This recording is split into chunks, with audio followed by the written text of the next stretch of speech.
पिछले जमाने का जिक्र है। किसी गांव में एक मोची रहा करता था जो गैर शादीशुदा था। वो दिन भर लोगों के जूते सिलाई करता और उससे उसे जो पैसे मिलते उससे अपना गुजर बसर चलाता। उसकी आमदन इतनी कम थी कि मुश्किल ही से अपना पेट भर सकता था, इसलिए उसने अपनी शादी के बारे में कभी सोचा भी नहीं था। एक दिन ऐसा हुआ कि उसका खिचड़ी खाने का दिल चाहा। उसने कई दिनों से खिचड़ी नहीं खाई थी। चनाचे वो बाजार से चावल और कुछ मूंग की दाल खरीद कर ले आया और बड़े चाव से खिचड़ी तैयार की। जब खिचड़ी पककर तैयार हो गई तो उसने एक बड़े से थाल में उसे डालकर रख दिया ताकि ठंडी हो जाए। फिर उसने सोचा कि जब तक खिचड़ी ठंडी होती है इतनी देर में लोगों के जूते वापस कर आता हूँ। ये सोचकर वो खिचड़ी को वहीं पर छोड़कर लोगों के सिलाई किए हुए जूते वापस देने के लिए चला गया। इत्तेफाक से एक गीदड़ भी जंगल से घूमता घुमाता इधर को निकल आया। उसने जुलाहे का घर खाली देखा तो अंदर घुस आया। जब उसने सामने देखा तो एक बड़ी सी थाली में ताज़ा ताज़ा खिचड़ी रखी हुई थी। गीदड़ भूखा तो था ही, उसने आओ देखा न ताओ और जल्दी जल्दी खिचड़ी खाने में लग गया। अभी वो पूरी खिचड़ी खत्म भी नहीं कर पाया था कि बदकिस्मती से बाहर से मोची आ गया। मोची भी खिचड़ी खाने के लिए बेताब था और उसे जल्दी थी कि जल्दी से घर जाऊं और खिचड़ी खाऊं। इसीलिए वो लोगों के सिलाई किए गए जूते जल्दी जल्दी वापस करके घर आ गया था। लेकिन जब उसने घर आकर ये देखा कि गीदड़ मजे से खिचड़ी खा रहा है तो उसने जल्दी से घर के दरवाजे बंद किए और गीदड़ को एक रस्सी से पकड़कर बांध दिया। उसके बाद मोची ने एक मोटा सा डंडा पकड़ा और जी भर के उसकी मरम्मत की। वो थोड़ी थोड़ी देर बाद उठता और डंडा लेकर गीदड़ की ठुकाई शुरू कर देता और जब थक जाता तो फिर अपने काम काज में लग जाता। गीदड़ दिल ही दिल में सोचने लगा, अगर ये मुझे यूं ही मारता रहा तो मेरा जिंदा बचना मुहाल है। गीदड़ यूं ही मार खाते जा रहा था और वहाँ से निकलने की तरतीबें भी सोच रहा था, मगर बंधा हुआ था, भाग भी नहीं सकता था, लिहाजा पीट पिटाकर खामोश हो जाता। रात जैसे तैसे गुजर गई और सुबह जब मोची अपने काम पर गया तो गीदड़ सोचने लगा, यही मौका है कुछ ना कुछ करने का, कोई अच्छी तरकीब सोचनी चाहिए। गीदड़ कुछ देर बैठा सोचता रहा और आखिर उसके जहन में एक तरकीब आई। उसने इर्द गिर्द चक्कर लगाकर अपने आप को रस्सी से और भी जकड़ लिया और इस तरह से चीखने लगा जैसे अपने साथियों को बुला रहा हो। जंगल बिल्कुल करीब था, इसलिए जब दूसरे गीदड़ों ने उसकी आवाज सुनी तो वो भी जोर जोर से चीखने लगे। जंगल में जो गीदड़ बोलने लगे थे उनमें एक गीदड़ ऐसा भी था जो उस गीदड़ का दोस्त था, जो खिचड़ी खाकर इस मुसीबत में फंस गया था। उसने जब अपने दोस्त की आवाज सुनी तो वो ये जानने के लिए कि उसका दोस्त कहाँ है तो वो और भी ज्यादा जोर से चीखने लगा। जब उसे इस बात का अंदाजा हो गया कि उसका दोस्त इस गांव में है और उसे ढूंढने के लिए उसी गांव की तरफ आ गया और ढूंढता ढूंढता आखिरकार मोची के घर के पास पहुंच गया। उसने कान लगाकर सुना तो उसकी आवाज उसी मोची के घर से आ रही थी। उसने अंदर झांक कर देखा तो उसका दोस्त रस्सियों से बंधा हुआ था। वो जब उसके करीब पहुंचा उसने अपने दोस्त से पूछा, क्यों दोस्त, तुम यहाँ पर क्या कर रहे हो और तुम यहाँ पहुँचे कैसे? और रस्सियों से बंधे हुए गीदड़ की इस कदर पिटाई हो चुकी थी कि उसका सारा जिस्म सूज चुका था और इस वजह से वो बहुत मोटा ताज़ा दिखाई दे रहा था। जब उसने अपने दोस्त को अपने पास देखा तो उसने अपने दर्द को छुपाने के लिए कदरे मुस्कुराहट के साथ कहा, हम तो ऐश कर रहे हैं दोस्त, तुम तो जंगलों में मारे मारे फिरो। दूसरे गीदड़ ने जब उसे देखा तो वो वाकई मोटा ताज़ा मालूम हो रहा था। उसने उससे सवाल किया, फिर भी तुम हमें बताओ कि तुम्हें ये कामयाबी कैसे मिली? रस्सियों से बंधे हुए गीदड़ ने बड़ी चालाकी और होशियारी से काम लेते हुए कहा, मैं तुम्हें ये राज बताने के लिए तैयार हूँ, मगर एक शर्त पर। वो क्या, मुझे जल्दी बताओ। दूसरे गीदड़ ने कहा, वो शर्त ये है कि तुम किसी को हरगिज नहीं बताओगे। नहीं, बिल्कुल नहीं, तुम मुझसे वादा ले सकते हो कि मैं किसी को नहीं बताऊंगा। इस पर रस्सियों से बंधे हुए गीदड़ ने कहा, दरअसल बात यह है कि मुझे निहायत रहमदिल और नेक आदमी ने पकड़ लिया है। वो मेरी बहुत खातर तवज्जो करता है और तुम देख नहीं रहे कि उसने कैसे मुझे रस्सियों में जकड़ा हुआ है कि मैं कहीं अपने आप को छुड़ाकर यहाँ से चला न जाऊँ। फिर उसने अपने ऊपर बंधी हुई रस्सियों की तरफ इशारा करते हुए कहा, देखो मैं किस कदर मोटा ताज़ा हो गया हूँ। वो आदमी मुझे हर रोज हलवा पूरी खिलाता है। दूसरा गीदड़ उसकी बातें सुन रहा था और दिल ही दिल में सोच रहा था कि काश ये मौका मुझे मिल जाए। हलवा पूरियों के नाम से उसके मुंह में पानी आ चुका था। बंधे हुए गीदड़ ने जब ये देखा कि उसका दोस्त उसके फरेब में आ चुका है तो वो आहिस्ता से बड़ी राजदारी के साथ कहने लगा कि तुम मेरे दोस्त हो, मैं तुम्हारे लिए ये कर सकता हूँ कि तुम मेरी रस्सियाँ खोल दो और मैं तुम्हें अपनी जगह पर बांध देता हूँ और इस तरह से तुम भी 2-3 रोज में मेरी तरह मोटे ताज़े हो जाओगे और खूब ऐश करोगे। बाहर से आने वाला गीदड़ बेवकूफ़ तो बन ही चुका था, इसलिए खुश होकर बोला, हाँ दोस्त, अच्छा है, तुम्हारी मेहरबानी से मैं भी 2-4 रोज हलवा पूरी खा लूंगा। लो मैं तुम्हारी रस्सियाँ खोल देता हूँ और तुम मुझे अपनी जगह पर बांध दो। इसके बाद उसने बंधे हुए गीदड़ की रस्सियाँ खोल दी। बंधे हुए गीदड़ ने खुद वहाँ से आज़ाद होकर उसे वहाँ पर बांध दिया और वहाँ से चलता बना। उधर जब मोची अपने काम से घर वापस आया तो उसने करीब पड़ा हुआ डंडा उठाया और गीदड़ की मरम्मत शुरू कर दी। उसे क्या मालूम था कि ये वही गीदड़ है या कोई और। उसने अपना गुस्सा उतारने के लिए गीदड़ पर ऐसी लाठियां बरसाई कि वो चीखता ही रह गया। वो बहुत घबराया कि ये कैसा हलवा पूरी है जो मुझे मिल रहा है। खैर कुछ देर तो वो खामोशी से पिटता रहा, लेकिन जब उसने देखा कि मोची तो किसी सूरत भी बस नहीं कर रहा तो उसने मोची से कहा कि तुम मुझे इस तरह से क्यों मार रहे हो, मैंने तुम्हारा क्या बिगाड़ा है। उधर जब मोची ने गीदड़ को देखा कि वो इंसानों की तरह बातें कर रहा है तो वो बहुत हैरान हुआ और सोचने लगा कि इससे पहले तो ये नहीं बोलता था। उसने दिल में ख्याल किया, यकीनन ये मुझे पहले बेवकूफ़ बना रहा था, इसलिए इसने मुझसे कोई बात नहीं की थी और अब शायद ये बहुत ज्यादा मार खा चुका है, इसलिए मुझसे बातें करने लगा है। मोची ने 2-4 डंडे और बरसाए और कहने लगा, कि जब तक मैं अपनी खिचड़ी का बदला पूरा ना ले लूं तो तुम्हें इस तरह से मारता रहूंगा। बताओ तुमने मेरी खिचड़ी क्यों खाई? गीदड़ बेचारे को अब पता चला कि उसके दोस्त ने बेचारे मोची की खिचड़ी खाई थी और इसीलिए उसने उसे बांध रखा था। उसने मोची से कहा कि मैंने तुम्हारी कोई खिचड़ी नहीं खाई है। फिर उसने बताया कि मैं जब यहाँ पर आया तो यहाँ एक गीदड़ रस्सियों से बंधा हुआ था। उसने मुझे बताया कि अगर तुम यहाँ मेरी जगह पर बंध जाओ तो हर रोज ही हलवा पूरी खाने को मिलेगी, लिहाजा मैंने उसे यहाँ से खोल दिया और वो खुद अपनी जगह पर मुझे बांधकर यहाँ से चला गया है। अब तुम आए हो तो तुमने आते ही मेरी पिटाई शुरू कर दी है। गीदड़ की सारी बातें सुनकर मोची बोला, मैं तुम्हारे सब मकर जानता हूँ।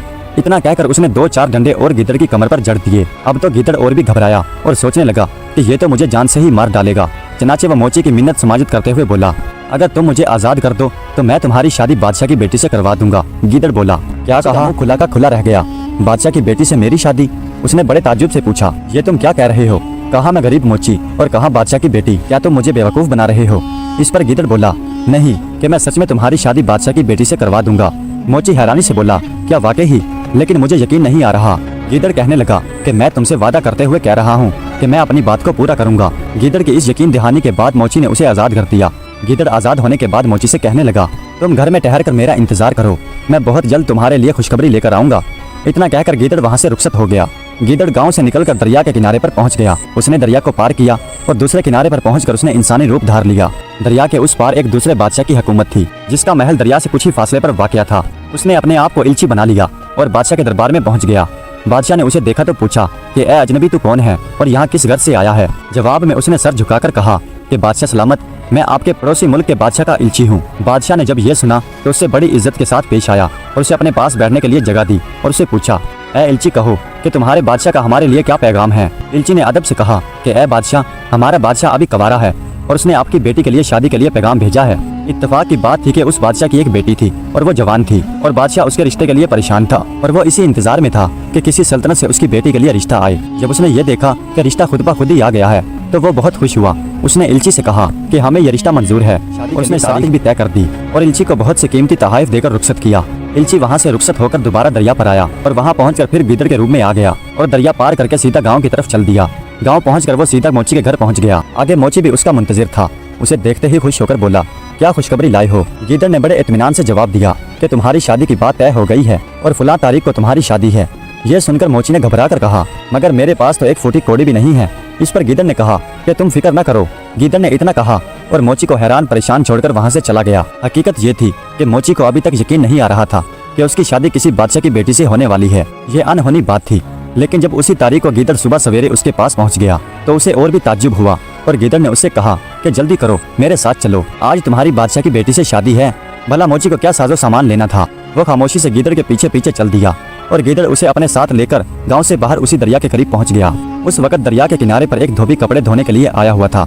गीदड़ ने उसे एक सोने की मोहर दी और कहा कि तुम्हारे पास जितने भी कपड़े हैं इन्हें आसपास दरख्तों और झाड़ियों की तरफ फैला दो। धोबी को मुफ्त में सोने की मोहर मिल चुकी थी, उसे और क्या चाहिए था। उसने वो कपड़े जो वो धोने के लिए गठड़ी बांधकर लाया था गीदड़ के कहने के मुताबिक दरिया के पास झाड़ियों और दरख्तों पर फैला दिए। गीदड़ ने जब देखा कि उसने कपड़े फैला दिए हैं तो वो एक रुई बेचने वाले के पास गया और उसे सोने की एक मोहर देकर बोला, तुम धुनी हुई रुई के चंद गड्ढे दरिया के किनारे के पास पहुंचा दो। रुई बेचने वाले आदमी ने सोने की मोहर लेकर धुनी हुई रुई के कुछ गड्ढे दरिया के किनारे पर पहुंचा दिए। और जब ये सब कुछ हो चुका तो गीदड़ ने जुलाहे से कहा कि जैसा मैं कहूँ तुम वैसा ही करना।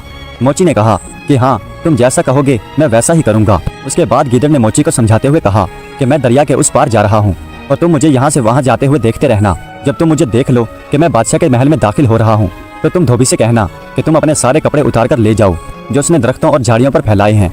उसके बाद तुम धुनी हुई रुई के गट्ठे इकट्ठे करके थोड़ी थोड़ी रुई दरिया में डालना शुरू कर देना, बाकी मैं खुद ही सब कुछ ठीक कर लूंगा। गीदड़ मोची को यह हिदायत देकर खुद दरिया में तैरता हुआ दूसरे किनारे पर पहुंच गया। दूसरे किनारे पर पहुंचकर उसने फिर से इल्ची का रूप धार लिया और बादशाह के महल की तरफ चला गया। दूसरी तरफ बादशाह शहजादी की शादी करने के लिए पूरी तैयारियां करके बैठा था और शाही बारात का मुंतजिर था। उसने इसी इंतजार में महल की छत पर चढ़कर देखा तो धोबी ने जो कपड़े दरख्तों और झाड़ियों पर फैला रखे थे उन्हें देखकर बादशाह को यूं लगा कि जैसे बारात ने दरिया के उस पार पड़ाव डाल रखा है और यहाँ पहुँचने ही वाली है और वो इसी इंतजार में बैठा था।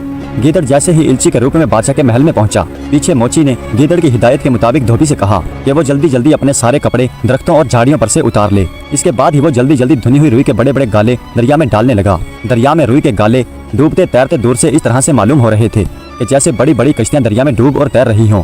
उधर इल्ची जैसे ही बादशाह के महल में पहुंचा तो उसने रोना धोना शुरू कर दिया। उसे इस तरह से रोता पीटता देखकर बादशाह बहुत परेशान हुआ और उससे पूछने लगा, तुम्हें क्या हुआ और शहजादी की बारात कहाँ है? बादशाह सलामत, बहुत बुरा हुआ। हमारा बादशाह बारात के साथ दरिया को पार कर रहा था कि जबरदस्त किस्म का तूफान आ गया। तमाम साजो सामान, अमीरो वजीर, रिश्तेदार और फौज के आदमी कश्तियां समेत ही डूब गए। और हमारा होने वाला दामाद कहाँ है? क्या वो भी डूब गया? बादशाह ने परेशान होकर पूछा। इस पर इल्ची ने कहा कि बादशाह सलामत, खुशकिस्मती से मैं और बादशाह ही बचे हैं, और वो भी तन के कपड़ों के साथ। और बादशाह सलामत का तो लिबास भी झेर झेर हो गया था। एक गरीब आदमी से कपड़े लेकर उन्हें पहनाए गए हैं, मगर वो इस वक्त है कहाँ? बादशाह ने परेशान होकर पूछा। हजूर, इस वक्त वो दरिया के पार अकेले तन्हो तनहा बैठे हैं। ये सुनते ही बादशाह ने अपने वजीरों और सिपाहियों को हुक्म दिया कि अभी जाएं और पूरी शानो शौकत के साथ हमारे होने वाले दामाद को महल में लाएं। हुक्म की देर थी कि उसी वक्त फौज के सिपाही मोची को लेकर महल में पहुंच गए। उस वक्त तक धोबी अपने सारे कपड़े समेटकर जा चुका था और रुई के बड़े बड़े गाले दरिया में डूब चुके थे। सिर्फ मोची हैरान परेशान दूसरे किनारे पर बैठा ये सब कुछ देख रहा था। उसके बाद मोची को कश्ती के जरिए दरिया पार करवाया गया और बड़ी शानो शौकत के साथ बादशाह के महल में पहुंचा दिया। जब बादशाह ने अपने होने वाले दामाद को जिंदा पाया तो उसे देखकर बहुत खुश हुआ और इस तरह से शहजादी और मोची की शादी बड़ी धूमधाम से कर दी गई। शादी के बाद इल्ची ने बादशाह से कहा कि आलम पना, अगर इजाजत दें तो एक बात अर्ज करूं। बादशाह बोला, जरूर कहो, हमारी तरफ से इजाजत है। इल्ची ने बड़े आदाब के साथ कहा, आलम पना, आपके दामाद का सब कुछ लुट चुका है। माँ बाप, रिश्तेदार, अमीर वजीर सब डूब गए हैं और अब वो बिल्कुल तनहा हैं और पीछे खबर नहीं कि महल पर भी किसी ने कब्जा कर लिया हो, क्योंकि बारात की तबाही की खबर पीछे पहुंच चुकी थी। इसलिए इनका वापस जाना बेकार है। क्यों ना इन्हें यहीं पर रुकने के लिए मजबूर किया जाए। इत्तेफाक से बादशाह पहले ही से ऐसा सोच रहा था। बादशाह की एक ही बेटी थी और वो उससे बहुत प्यार करता था। उसे इल्ची की ये बात बहुत पसंद आई। उसने दिल में सोचा, इस तरह से उसकी बेटी भी उसके नजरों के सामने रहेगी और मुझे भी सल्तनत में मेरा हाथ बटाने वाला मिल जाएगा। उसने इल्ची से कहा, क्या हमारा दामाद इस बात को मान जाएगा? इल्ची झट से बोला, हजूर, ये आप मुझ पर छोड़ दें, मैं उन्हें राजी कर लूंगा। बादशाह खुश था कि अब उसकी बेटी उसकी नजरों के सामने ही रहेगी। चनाचे मोची को वहीं पर एक महल दे दिया गया, जहां मोची शाही शानो शौकत के साथ वहां पर रहने लगा। चंद रोज तक गीदड़ भी वहीं पर इल्ची के रूप में उनके साथ रहा। फिर एक रोज मोची से कहने लगा कि देखो, मैंने तुमसे जो वादा किया था उसे पूरा कर दिया है। अब मुझे इजाजत दो ताकि मैं भी अपने साथियों से जा मिलूं। मोची ने उसे बहुत रोकना चाहा, लेकिन वो ना माना और रुखसत होकर एक बार फिर अपने असली रूप में आकर अपने दोस्तों से जा मिला। प्यारे दोस्तों, उम्मीद करता हूँ कि ये वीडियो आपको पसंद आई होगी। अगर वीडियो अच्छी लगी हो तो कमेंट्स में अपनी राय का इजहार जरूर कीजिएगा। हमारे चैनल को सब्सक्राइब कर दीजिएगा। वीडियो देखने का बहुत बहुत शुक्रिया।